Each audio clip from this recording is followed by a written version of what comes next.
Et en fait, je voulais te reprendre l'exemple avec mon élève parce que je t'avais introduit un peu dessus.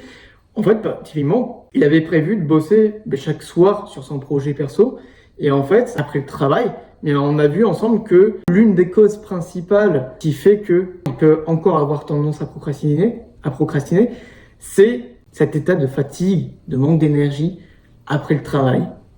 Ok, donc ça, tu vois, c'est quelque chose qui est à prendre en compte. Mais je lui ai expliqué que, à ce moment-là, la vraie discipline, ce n'est pas tant de faire cette tâche comme c'était prévu à la base. L'intérêt, c'est savoir réadapter ses engagements sans les remettre en cause, mais juste faire en sorte de les rendre plus justes et plus digestes. Pour revenir sur l'exemple de mon élève, on a réadapté son approche pour qu'il puisse avoir une avancée plus flexible.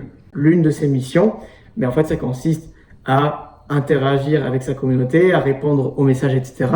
Et en fait, il voulait absolument répondre à tous les messages ou envoyer un certain nombre de messages qui étaient prévus à la base. Sauf qu'on a dit, ok, comment ça t'arrive? Fixe-toi un nombre intermédiaire.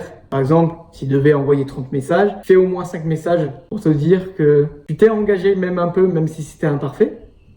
Mais ne fais ni rien, ni ne te force pas à tout faire si tu sens que ça va se faire dans une mauvaise énergie.